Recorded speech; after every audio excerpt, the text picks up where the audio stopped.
Tynwald, June 2025. It looked as though we were, well, first of all, it looked as though we'd be finished in a day. And secondly, I was struggling to think, how was I going to make programmes to summarise what was going on when so little seemed to be happening? But we seem to have managed it.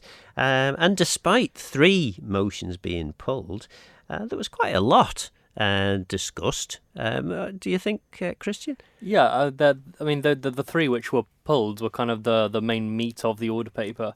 I suspect if they had gone on, then we probably would not still be there, but we probably wouldn't have long finished. Yeah, it would certainly have gone into the Wednesday, wouldn't it?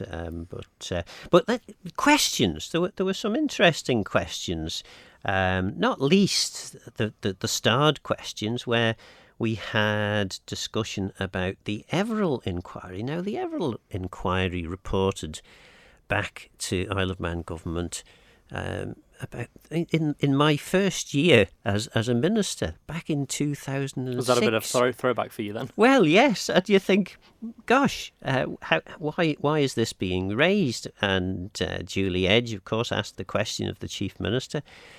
Chief Minister used it as you would as a minister, used it as an opportunity to explain all the things they had done.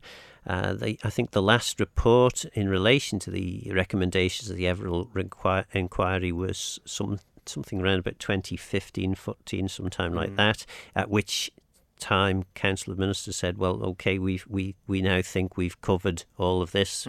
We won't continue to report. So it was interesting that Julie Edge raised it. She's obviously got some concerns about the way in which vulnerable young people are being protected and cared for.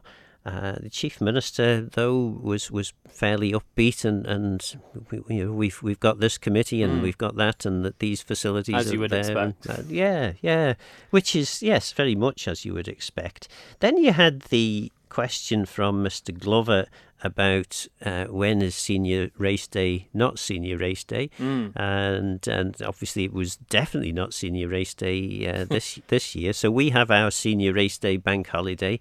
Senior race day is then supposed to happen now on a Saturday, not on the senior race day bank holiday, but it didn't happen at all. There's definitely a lot of criticism still out there about the new schedule, and I mean the minister did say that he was aware of all that criticism, but ultimately he said that it comes down to his advisors, effectively, didn't he? Yeah, and I suppose that's as you would hope. You wouldn't want politicians making bold decisions about how to run an international road race. You would actually want people who know how to run international events to do that, not the politician. Politicians set the kind of the guidelines, but then you would want people to. But there were some interesting things which Chris Thomas spoke about as well, about the kind of legalities around the TT being able to copyright strike YouTube videos, which is an interesting one. Yes, that's surprising, and certainly when you are a TT organiser, and I was sort of involved because I was infrastructure minister twice.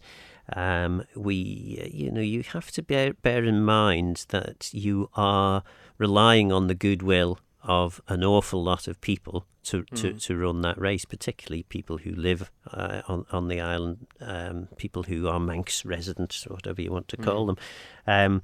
So it's a dangerous route to go down. I guess they've probably got right on their side, but then this was an issue that was highlighted by Joni Farragher in her question about parts for jets potentially ending up in the conflict in the Middle East. I mean, she didn't go quite as far as... Oh, no, she did go as far as saying that.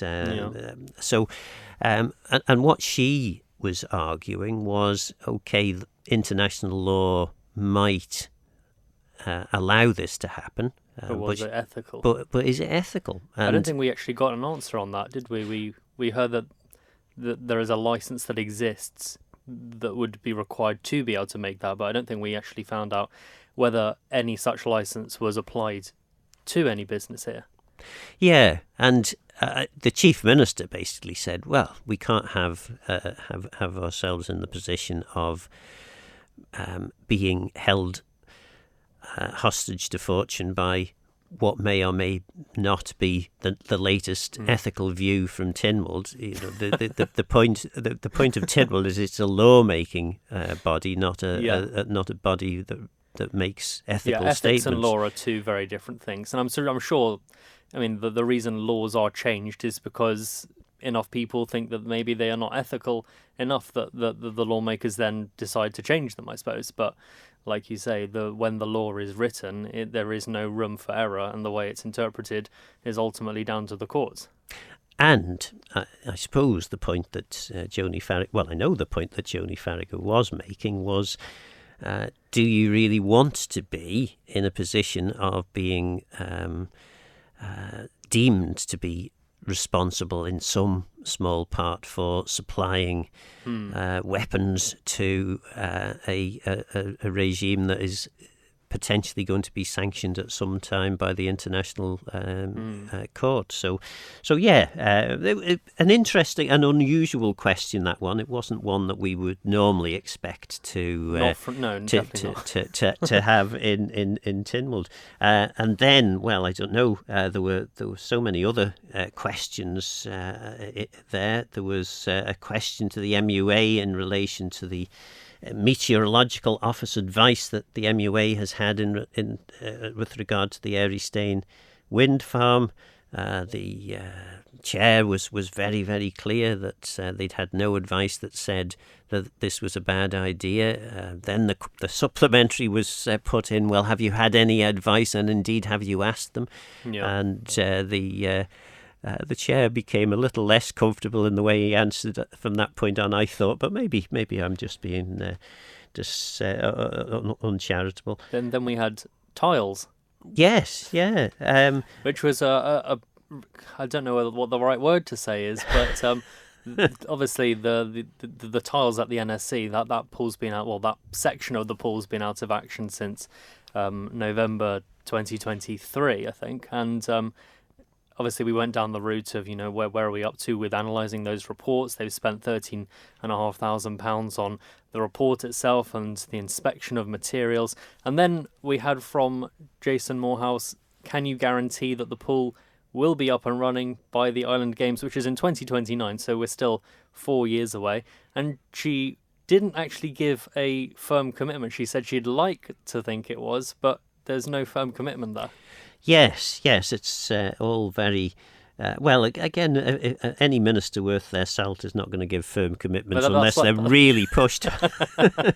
And yeah, lots of interesting questions, and we didn't quite get to the end of the question paper. There were 27 questions in all, and I think we got possibly, was it 24 or 25 20, we got about to. That, yeah. So they got a bit of a move on once the lunch timer was ticking. Absolutely, they zipped through when they knew they only had half an hour left. But yeah, so that was questions, and then we moved on to the order paper, and one of the most bizarre bits of Tynwald business that I've come across, really, which is the Standing Committee on Tynwald on Public Accounts second report for the Session Students' Awards.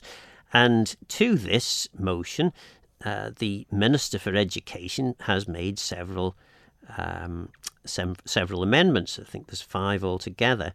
And the first of these amendments, I think it was, there had been a vote, and the vote had been won by a substantial number in the House of Keys, but it was then lost in Ledgeco. So at the May sitting of Tynwald, the minister said, well, can we have a combined vote on that? And for the listeners that aren't aware of the niceties of Tynwald voting, what usually happens is Keys vote and Ledgeco vote, and their votes are separate. So you need both houses to agree for something to be approved. If there is a disagreement, then the minister or the mover of an amendment, whoever it might be, can call for a combined vote if they think that they're going to get enough numbers to win that combined vote. And that normally takes place at the next available sitting. So we had the May sitting. We got to Amendment A from Mrs. Kane, the Education Minister. That was lost because one or two members more than necessary in Legco voted against, even though Keyes had substantially backed it. So then it came to June Tynwald. It got passed in June Tynwald. We got on, I think, then to recommendation. I think it might have been recommendation C. And the same thing happened. And the minister said, can I have a combined vote? And, of course, that now has to go to July Tynwald. And if, when they get to recommendations D and E, the same thing happens, we could be waiting until Christmas before the vote is completed on this. Do you think that's a tactical decision? Well, I don't know. I mean, it certainly doesn't do any harm to the minister, because effectively the minister's amendments are clearly watering down the original intention of the Public Accounts Committee recommendations. So yeah, it doesn't do the minister any harm for the delay. And what I did ask the minister was, is it about time she read the book How to Win Friends and Influence People and use it when it comes to the Legislative Council, because it's not often that... I think the exact words you were, do you need to take the Legislative Council out for coffee and buy them a cake? Yes, absolutely. And maybe that's what needs to happen. So that was the first item. Then the second item, it was actually item 4, because item 1 is papers being laid, item 2 is question time. So when we got to item 4, this was Laurie Hooper's motion about schools' external validation, and he pulled that motion because the minister had done some deal and they're going to get information that they were hoping for. Laxey Wheel kiosk, or visitor kiosk, that motion was pulled because the planning permission has gone through for that. But now. The interesting thing is that's on the Register of Business for next month. Right, okay. So who knows? Well, it may yet appear. Then the member for Arbury, Castleton and Maloo, Mr Moorhouse, was talking about external validation of schools, and he was asking that some of the bits would be dealt with in a more stringent way than perhaps the others, and I'm not sure the Education Minister was entirely happy with that. As far as she was concerned, if you have a external validation of schools and education services and they make 5 areas of improvement, you have to deal with all 5 equally, not just pick and choose which ones.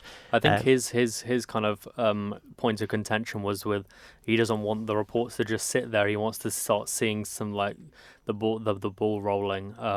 So that was kind of why he tried to do this. But he did make a big point of, he wanted it to be a positive. Yes, he did. Change. I think he was quite insistent, that he's not trying to be disruptive with this. I don't know whether he convinced the government, though. I thought it was a really good winding up speech from Mr Moorhouse. It was certainly the best I've heard him do. Very impressed. But yes, we'll see where that develops. Then Chris Thomas pulled his motion on the Westmoreland Village development and the Manx Development Corporation. The Family Library, there was a good debate on that, and I'm still not entirely clear that a solution had been found, but at least a way forward was found, which was that Treasury would talk to the directors and try and find out what was going on with the finances, so that possibly help could be provided in some way. As far as we know, obviously it's going to be closing end of July, but Treasury is only going to bring forward any sort of kind of proposals, or it's going to be able to look at its accounts and bring them back for October. So as far as we know, it will be closing for that at least a few months if the directors do go through with that. Then Kate Lord Brennan was asking whether Tynwald would consider changing the law of employment of children, which actually there was some pretty convincing cases put that the rules and regulations governing the employment of children make it very difficult for children to actually be employed. I was surprised by some of the things that Dawn Kinnish said about if you can't work more than 2 hours if it's during term time. There are certain things you're not allowed to work with. That's like cleaning products, which are fairly standard industry tools if you are going to be a cleaner. If you're working in a kitchen, you're not allowed to use the cheese grater, even though it has a flap on it to stop you putting your fingers in there. All those sorts of things came as a bit of a surprise. Yeah, it certainly for those of us who are old enough to have been driving tractors at 5 years old and things, it did seem quite surprising. Some of but again, does anyone really want to have children being employed by potentially unscrupulous employers who potentially could exploit them? Then we had the all-age support and diagnosis pathways for ADHD and autism moved by Joni Farragher again. Again, some good support there.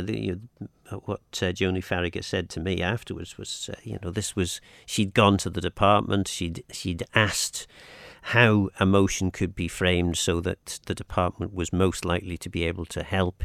And indeed, this was seconded by the Health Minister, Claire Christian, and it does look as though some real progress is going to be made on that, which is very encouraging, I think. One thing I wanted to quickly touch on is obviously the Dyspraxia, Dyslexia, Dyscalculia Committee. That was set up as a result of one of the Tynwald petitions from almost a year ago. So we're a year on, and we've kind of only just really started up the Tynwald Committee.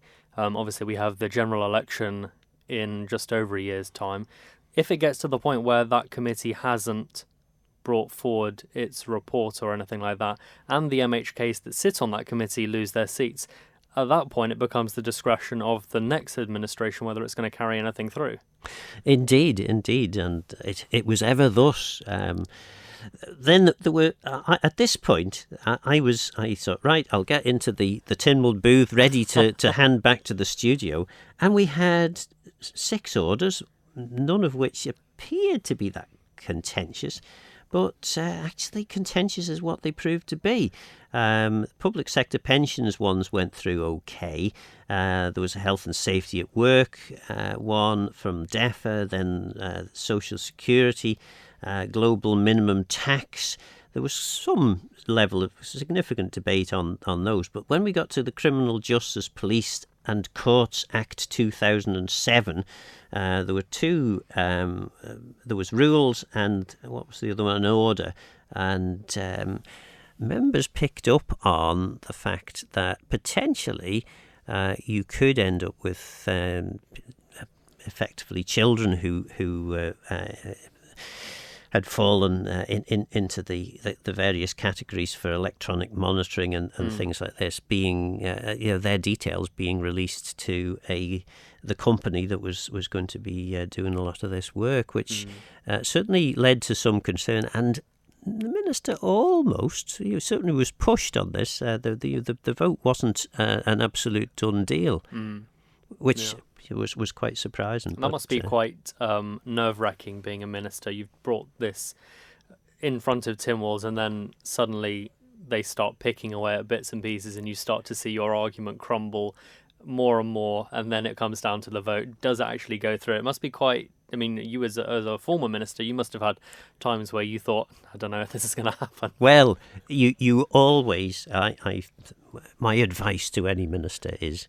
always make sure you know what people are going to say before you get to the vote. Anyway, that was June Tynwald in brief. Thank you for making it to the end of the Manx Radio newscast. You are obviously someone with exquisite taste. May I politely suggest you might want to subscribe to this and a wide range of Manx Radio podcasts at your favourite podcast provider, so our best bits will magically appear on your smartphone. Thank you.